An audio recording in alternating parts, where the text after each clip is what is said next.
एक मित्र ने प्रश्न पूछा कि भगवान बुद्ध एक उपमा देकर हमें समझाते हैं कि मनुष्य जीवन अत्यंत दुर्लभ है। कहते हैं कि हे भिक्षुओं, मान लो कि कोई व्यक्ति विशाल समुद्र में हल में जोते जाने वाले जुए को फेंकता है, जिसका एक ही छेद है। पूर्वी हवा इसे पश्चिम की ओर ले जाती है और पश्चिमी हवा इसे पूर्व की ओर ले जाती है।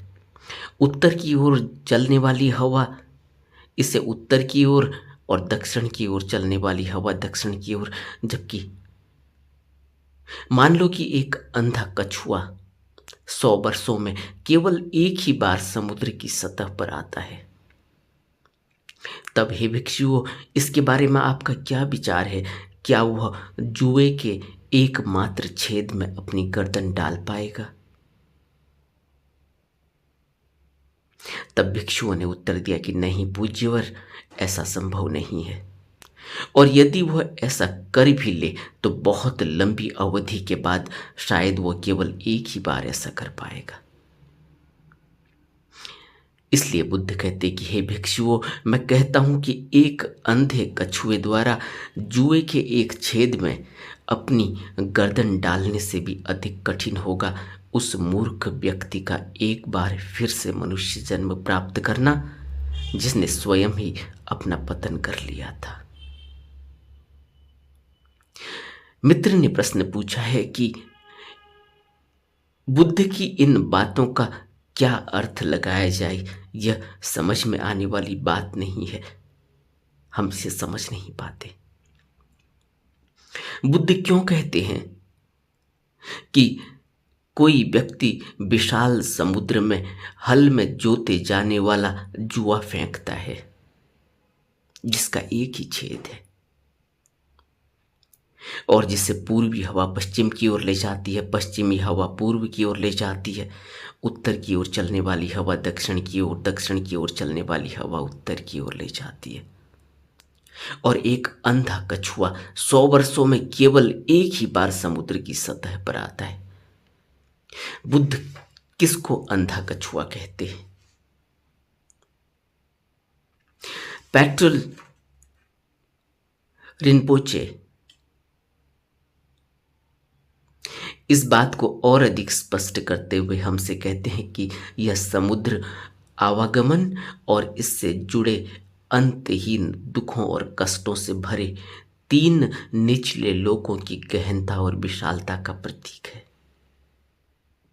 और यह अंधा कछुआ इन तीनों लोकों के निवासियों का प्रतीक है, जिनके पास वे 2 नेत्र नहीं हैं, जिनसे उन्हें अपने हित और अहित में अंतर पता चल सके। यह तथ्य कि कछुआ 100 सालों में एक ही बार समुद्र की सतह पर आता है, इस बात का प्रतीक है कि इस दुखमयी स्थिति से छुटकारा पाना बहुत मुश्किल है, बहुत बहुत मुश्किल है। जुए में एकमात्र छेद इस बात का प्रतीक है कि मनुष्य जीवन और दिव्य अस्तित्व अत्यंत दुर्लभ है। इसे कभी एक दिशा में और कभी दूसरी दिशा में धकेलने वाली हवा इस बात का प्रतीक है कि यह सब अनुकूल परिस्थितियों पर ही निर्भर होगा। इसलिए बुद्ध ने स्वयं कहा कि कठिन है मनुष्य जन्म प्राप्त कर पाना, कठिन है मनुष्य जीवन, कठिन है सच्चा उपदेश सुन पाना, और दुर्लभ है पूर्ण संतों का प्रकट होना। कछुआ कौन है? 100 सालों में एक ही बार समुद्र की सतह पर आता है कछुआ। इस बात का प्रतीक है कि इस दुखमयी स्थिति से छुटकारा पाने का मौका मिला है जब यह मनुष्य जन्म मिलता है, और समुद्र यह अंतहीन दुख और कष्टों से भरे तीनों लोक हैं, जहां दुख के सिवाय और कुछ नहीं होता। इतनी गहनता और इतनी विशालता है इस समुद्र की। इस भव बंधन से इस जन्म मृत्यु के चक्र से, इस समुद्र से बाहर निकलना मुश्किल है, बहुत बहुत मुश्किल है। इसलिए बुद्ध समुद्र का इस्तेमाल करते हैं इस भाव के लिए। और एक जुआ फेंका है किसी ने समुद्र में, यानी कोई बुद्ध जब इस समुद्र में उतरता है, जब इस भाव लोक में आता है, तो अपनी दीक्षा से, अपने तेज से, अपनी दया और करुणा से मनुष्यों के नजदीक उनको चेताने के लिए, उनको समझाने बुझाने के लिए, उनके अंदर प्रज्ञा और विवेक की जागृति के लिए धम्म चक्र की शुरुआत करता है। लेकिन बुद्ध आगे कहते हैं कि सब कुछ अनुकूल परिस्थितियों पर ही निर्भर होगा। अगर मनुष्य जीवन मिलने के बाद भी वह कछुआ उस जुए में अपनी गर्दन न डाल पाए जिसमें एक ही छेद है, तो फिर वो चूक जाएगा, क्योंकि वो 100 साल में एक ही बार समुद्र की सतह पर आता है। बुद्ध का यह प्रतीक बहुत गहन है, समझने और सोचने पर मजबूर करता है कि कैसे उस जुए में अपनी गर्दन फंसाई जाए, ताकि वह बुद्ध, वह मनुष्य के रूप में वह बुद्ध जिसने उस जुए को समुद्र में डाला है, ताकि उसमें कोई कछुआ अपनी गर्दन फंसा सके तो वह उसको खींच ले, क्योंकि यह भयावह है। पूर्व की हवा पश्चिम की ओर, पश्चिम की हवा पूर्व की ओर ले जाती है, यह कभी भी स्थिर नहीं रह पाता। क्या तृष्णाएं इसको घुमाती रहती हैं, दौड़ाती रहती हैं। ये झंझावात तृष्णा के, जिनमें यह इतनी बुरी तरह से आहत हो जाता है कि इसे अपनी मृत्यु भी याद नहीं रहती, और यह इस बहुमूल्य जन्म को ऐसे ही गंवा कर चला जाता है।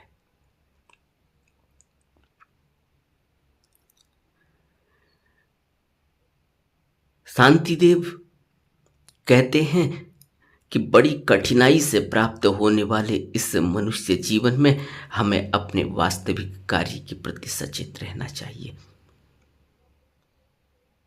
मनुष्य जीवन रूपी नाव प्राप्त करके दुखों की इस भयानक नदी को पार कर लो।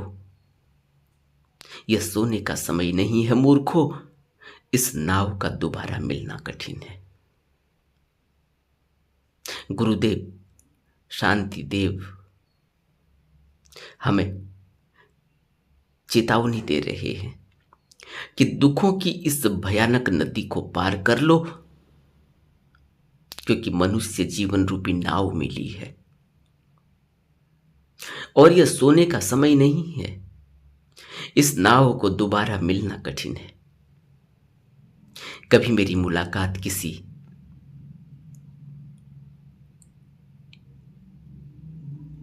मुसलमान लड़की से हुई थी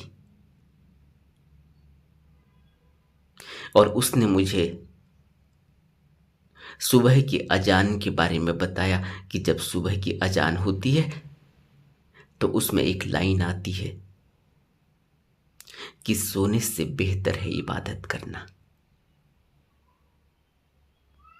कितनी गहरी बात है यह। सोने से बेहतर है इबादत करना। इसलिए अजान दी जाती है कि उठो, जागो और उसको याद करो जो तुम्हें इस भव बंधन से मुक्त कर देगा जो तुम्हें इस भव से ऊपर ले जाएगा, जो तुम्हें आजाद कर देगा इस सुख दुख के भंवर से। इसलिए सोने से बेहतर है इबादत करना। काश हम सिर्फ इस बात को अपने जीवन में उतार सकें, काश हम सिर्फ इस वाक्य को गांठ बांध लें कि सोने से बेहतर है इबादत करना। सोने में मनुष्य अपने जीवन को खो रहा है, और हम, क्योंकि वैज्ञानिक कहते हैं कि कम से कम 8 घंटे सोना चाहिए एक मनुष्य को, एक साधारण मनुष्य को, एक स्वस्थ मनुष्य को। यानी जीवन का 1/3 हिस्सा हमारा सोने में बर्बाद हो जाता है। अगर 60 साल की उम्र है तो 20 साल तो हम सोने में ही बिता देते हैं, और बाकी के 40 सालों में हम क्या करते हैं? यह हमारे दैनिक जीवनचर्या से हम पता लगा लेंगे, क्योंकि हम सभी की जीवनचर्या लगभग एक सी है। ऐसे ही व्यर्थ में चला जाता है जीवन। इसलिए बुद्ध कहते हैं कि बहुत ही सौभाग्य है इसका मिलना। ऐसे ही जैसे कछुआ 100 साल में एक बार समुद्र के किनारे पर आता है, समुद्र की सतह पर आता है, और अगर उसे उस जुए में जिसमें एक ही छेद है, अगर वह उसमें अपनी गर्दन न डाल पाया, जो जुआ उसे समुद्र से बाहर खींच ले जा सकता है, तो फिर जब वो 100 साल में एक ही बार समुद्र की सतह पर आता है और चूक गया अगर जुए के छेद में अपना सर डालना, तो फिर कोई गारंटी नहीं। इसी तरह ये मनुष्य का जन्म है जिसमें सोने से बेहतर है इबादत करना। काश हम इस वाक्य को अपने जीवन में उतार सकें तो हमारे जीवन में क्रांति घटित हो सकती है, हमारा जीवन बदल सकता है। और जो हम कह रहे हैं कि हम दुख में हैं, हमें दुख क्यों है, हमारी किस्मत में दुख क्यों लिखा है, किस्मत किसी ने बनाई नहीं, किस्मत तो हमने स्वयं बनाई है। किस्मत संस्कार और कर्मों से बनती है।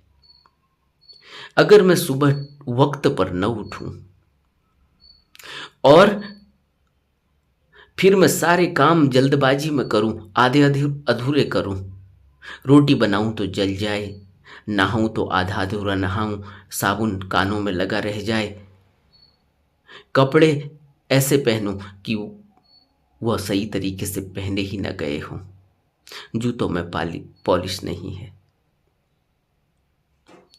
और जो मुझे सामान ले जाना चाहिए ऑफिस के लिए, मैं वो ले ही न जाऊं, भूल जाऊं घर में, कभी चाबी भूल जाऊं, कभी मोबाइल भूल जाऊं, कभी और कोई लंच पैक भूल जाऊं, कभी कोई और काम की चीज भूल जाऊं, और ऑफिस में वक्त पर न पहुंचूं, रोज डांट लगे, या सैलरी कट जाए, अपसेंट लग जाए, हाफ डे लग जाए, और फिर मैं झल्लाऊं, तिलमिलाऊं, छटपटाऊं और किस्मत पर दोष दूं, तो क्या मैं समझदार और बुद्धिमान इंसान हूं या मैं मूर्ख हूं? और मैं रोज कई सालों से यही करता आया हूं, यही कर रहा हूं, तो मैं निहायत ही मूर्ख आदमी हूं। घर में कोई साफ सफाई नहीं, क्योंकि सुबह उठकर भागना है। वैसे ही जूठे बर्तन कहीं फेंके हुए हैं, वैसे ही चाय के कप कहीं फेंके हुए हैं, वैसे ही बाथरूम गंदा पड़ा हुआ है, वैसे ही कपड़े इधर उधर पड़े हुए हैं, वैसे ही गीले कपड़े डालने का वक्त नहीं वैसे ही पड़े हुए हैं। कोई झाड़ू नहीं, कोई पोछा नहीं, कोई साफ सफाई नहीं। शाम को मैं थका हारा लौट कर आता हूं और गुस्से में आता हूं। क्यों? क्योंकि मुझे डांट पड़ी है। इतना सब कुछ झेलने के बाद, घर में इतना कोहराम मचाने के बाद मैं जब ऑफिस पहुंचता हूं तब भी वक्त पर नहीं पहुंचता, वहां भी डांट पड़ती है। और सालों से मैं यही काम कर रहा हूं और फिर मैं घर आकर बाल बच्चों पर गुस्सा निकालता हूं, बीवी पर गुस्सा निकालता हूं, खाना पटक देता हूं और फिर गुस्से में सो जाता हूं। फिर सुबह उठता हूं, फिर वही स्थिति। मैं कभी वक्त पर नहीं उठता। और जब अपना मूल्यांकन करता हूं तो दोष देता हूं कि मेरी कर्म, मेरी किस्मत ऐसी है, मेरे को कोई भगवान की ग्रेस नहीं। अब क्या भगवान करेंगे, क्या किस्मत करेगी? मेरा कोई शेड्यूल नहीं। जब छुट्टी होती है तो मैं 12 बजे तक सोते रहता हूं दिन में, और जब छुट्टी नहीं होती तो मैं 7 बजे उठता हूँ, 7:30 8 बजे मुझे जाना होता है और मैं अपना पूरा काम नहीं कर पाता, सब आधा अधूरा करके चला जाता हूँ। ऐसे ही दौड़ते भागते मेरी जिंदगी बीत रही है। तो क्या यह कछुआ जो 100 साल में एक बार सतह पर आता है समुद्र के, और उस जुए के जिसमें एक ही छेद है, उसमें कभी अपना सर डाल पाएगा? इस समुद्र, इस भवबंधन से, इस भवलोक से बाहर आ पाएगा? विचार करना चाहिए अपने जीवन पर, क्योंकि यहां हम जो कुछ भी कर लें, न तो कोई काम कभी खत्म होगा, न कभी सुख मिलने वाला है। दुख अवश्यंभावी है, क्योंकि कल्पना सुख की है, इसलिए दुख मिलना है। अगर कल्पना ही ना हो सुख की तो फिर दुख मिल नहीं सकता, फिर तो जीवन जैसा है वो जिया ही जाएगा। लेकिन कल्पना सुख की है, सुख मिलता नहीं, तो सुख का जो दूसरा पहलू है वो दुख है। प्रकृति समुत्पात के सिद्धांत में यही बात सामने आती है कि जो सुख है वह सुख दुख पर टिका हुआ है, और जो दुख है वह सुख पर टिका हुआ है। अकबर ने बीरबल से कभी कोई प्रश्न पूछा था कि दीवार पर एक लाइन खींची गई है, इस लाइन को बिना छुए हुए, बिना मिटाए हुए, बिना इसमें हाथ लगाए हुए छोटा करना है, कैसे करेंगे?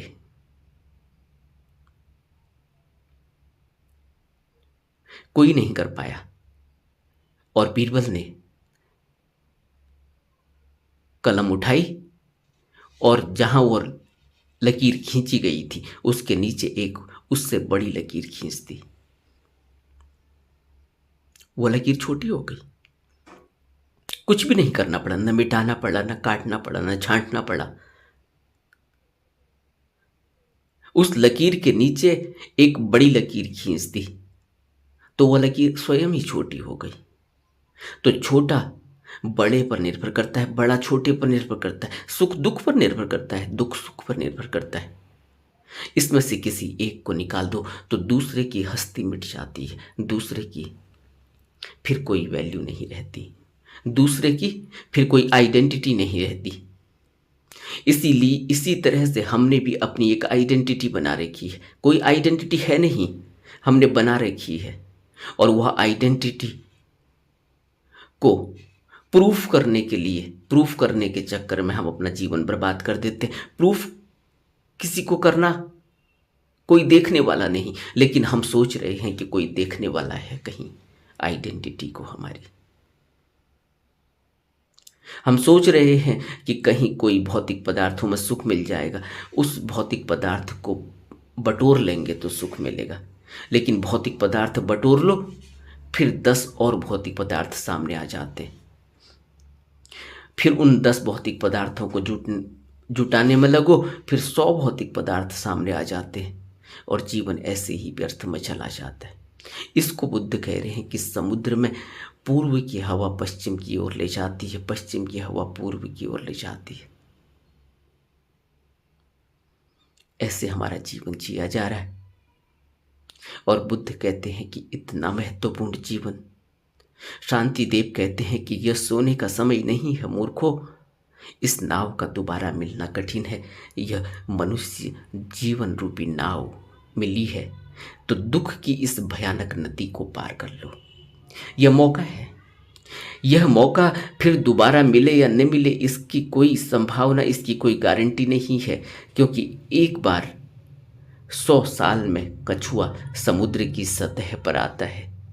जुए के छेद में सिर डाल पाएगा या नहीं कोई पक्का नहीं, और अगर नहीं डाल पाया तो फिर दोबारा समुद्र की सतह पर आने में फिर उसको वक्त लग जाएगा।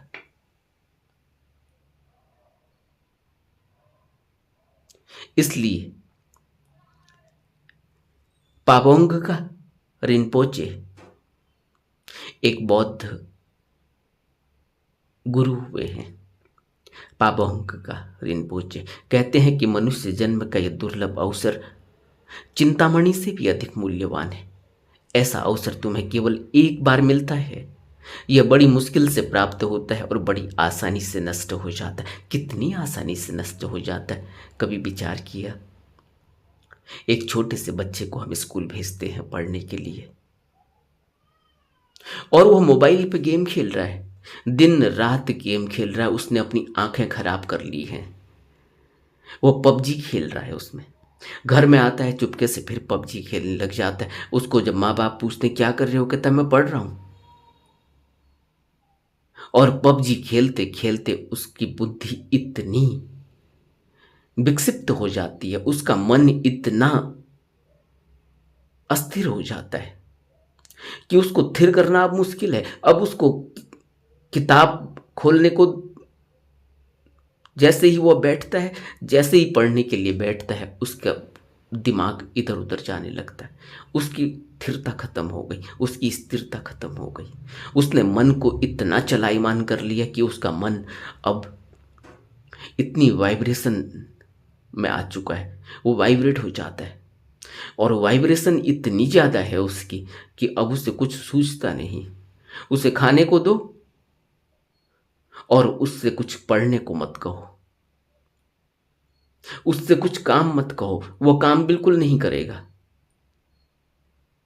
और कहीं रास्ते पर उससे कुछ दिखाई भी दे रहा हो, कहीं झाड़ू लगाना हो, कहीं बर्तन को उठाकर किचन तक पहुंचाना हो, या माँ बाप ने अगर उससे कोई पानी का गिलास मांग लिया तो उसको दिक्कत हो जाएगी, वो उसको इग्नोर कर देगा, जानबूझकर वो अनजान बन जाएगा। काम उसने अब बिल्कुल नहीं, उसकी बुद्धि थिर नहीं, उसका मन बिल्कुल ही अस्थिर हो चुका है। और ऐसे व्यक्ति को, ऐसा व्यक्ति जो पाबोंग का रिनपोचे जो कह रहे हैं कि ऐसा अवसर बार बार नहीं मिलता और यह बड़ी मुश्किल से प्राप्त होता है और बड़ी आसानी से नष्ट हो जाता है। स्कूल भेजते हैं बच्चे को और वो सिनेमा देखने चला जाता है, वो सिगरेट पी रहा है और धीरे धीरे वो सिगरेट पी रहा है, धीरे धीरे वो शराब पिएगा, कुछ और नशा करेगा। सिगरेट से शुरुआत होती है और फिर शुरुआत कहीं दूर उसके लक्षण कुछ और दिखाई देते हैं। अपना जीवन इसने बर्बाद कर लिया और जब इसको मिलोगे, जब इससे पूछोगे, तब ये कहेगा मेरी किस्मत ही ऐसी है, मेरा अभी अच्छा वक्त नहीं चल रहा है। सब बच्चे पढ़ रहे थे और यह बंक मारकर सिगरेट पी रहा था, यह मूवी देखने जा रहा था, यह मॉल्स में घूम रहा था, यह बाजारों में घूम रहा था, यह नए नए गजेट्स खोज रहा था। और आज जब इसकी यह स्थिति है तब ये कहता है कि मेरा वक्त खराब चल रहा है, मेरे माँ बाप ने मेरे लिए कुछ नहीं किया और मेरी किस्मत ने मेरा साथ नहीं दिया। अब ये किस्मत इसका क्या साथ देगी? इसलिए कहते हैं कि यह आकाश में चमकने वाली बिजली की कौंध के समान है जीवन। आकाश में जैसे बिजली की कौंध उठती है और फिर ओझल हो जाती है,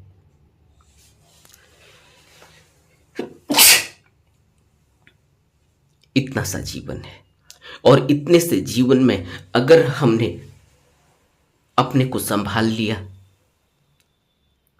बुद्ध की शरण ले ली, गुरु की शरण ले ली, उपदेशों पर अमल किया और अपने जीवन को शील के नियमों पर अगर हमने ढाल लिया, अगर हमने यह स्वीकार कर लिया कि यह जीवन दुख के सिवाय कुछ नहीं और यहां से ऊपर उठने के लिए हमें मेहनत करनी होगी, निरंतर प्रयत्नशील रहना होगा, और जो मार्ग हमें बुद्धों ने दिया है, जो मार्ग हमें गुरु ने बताया है, उस पर हमें चलना होगा।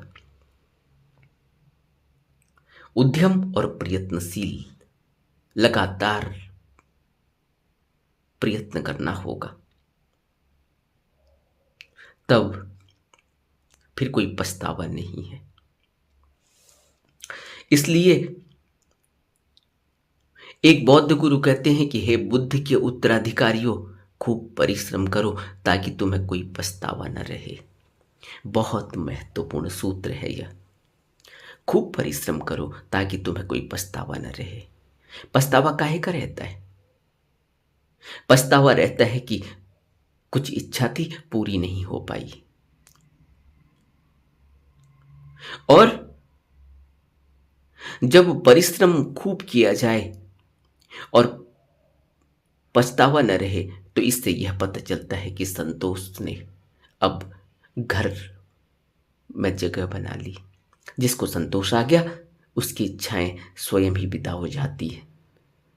संतोष और संयम, बुद्ध ने संयम को भिक्षु की एक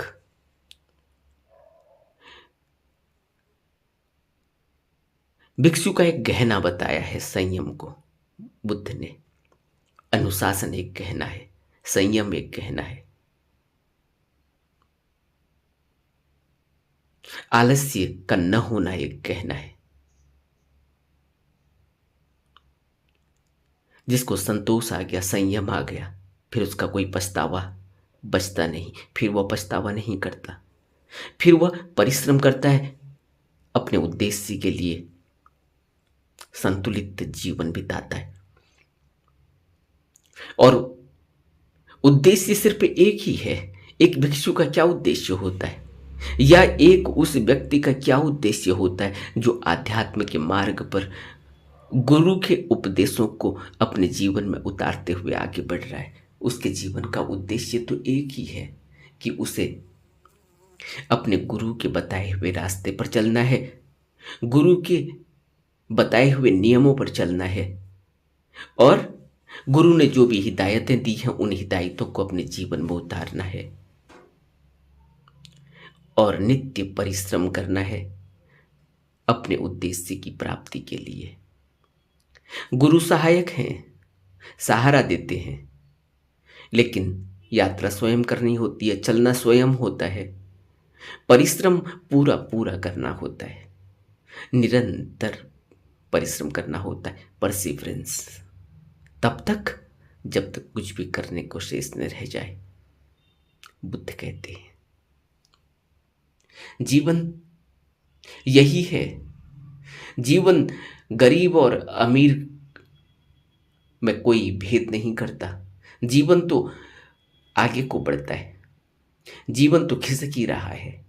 कोई अमीर है तो तब भी वो जीवन खिसक ही रहा है, कोई गरीब है तब भी जीवन खिसक ही रहा है। जीवन रुकता नहीं, जीवन कभी रुकता नहीं, कभी थमता नहीं। गरीब है तो उसका जीवन रुकेगा नहीं, अमीर है तो उसका जीवन तेजी से चलेगा नहीं या रुकेगा ही नहीं, ऐसा नहीं है। जीवन तो अपने लयबद्ध तरीके से चल ही रहा है। उस लयबद्धता में हम कैसे अपने आप को ढालते हैं, कैसे उस जीवन को स्वर्णिम बना लेते हैं, कैसे उस जीवन को अपने उद्देश्य की प्राप्ति पर लगा लेते हैं, क्योंकि बीच की एक कड़ी है जो हमको मिली हुई है, जन्म और मृत्यु के बीच का समय। न तो हमें जन्म के बारे में पता है, न हमें मृत्यु के बारे में पता है। जन्म और मृत्यु के बीच में जो खिसक रही है यह जीवन की धारा, इस जीवन की धारा में हम कैसे अपने आप को लयबद्ध कर सकें, कैसे इस जीवन की धारा को पकड़ सकें, इसके लय में अपने को रमा सकें, पल पल सांस सांस लयबद्ध होकर इसके साथ चल सके। जरा सा भी यह लय बिगड़ी, फिर हम सुख दुख के भंवर में उलझ जाते। इस लयबद्धता को पकड़े रहना, बनाए रखने के लिए हमें कोई वह चाहिए जो लयबद्ध हो चुका है, कोई वह चाहिए जिसने वह सुर पा लिया, जिसने वह मुकाम पा लिया, जिसने अपने जीवन को उस उद्देश्य पर लगा लिया, जिसकी लयबद्धता जीवन से हो गई, जिसकी अब कोई मृत्यु नहीं होगी। शरीर गिरेगा, शरीर मरेगा, लेकिन कोई संस्कार नहीं होगा, कोई कर्म नहीं होगा। इसी तरह से जीवन जीने की कला हमने सीखनी है, जो हमें हमारे गुरु सिखाते, जो हमें हमारे शास्त्र सिखाते, जो हमें हमारे तथागत सिखाते हैं। इसलिए अनिवार्यता है जीवन की लयबद्धता की, जीवन को समझने की। जो अब तक जिया जा रहा है, जो अब तक किया जा रहा है, उसको देखने की, अपनी तरफ मुड़ने की, न कि संसार की तरफ। संसार की तरफ मुड़ के कुछ मिलता नहीं, अपनी तरफ मुड़ने से परम जीवन की प्राप्ति हो जाती है। नमो बुद्धाय।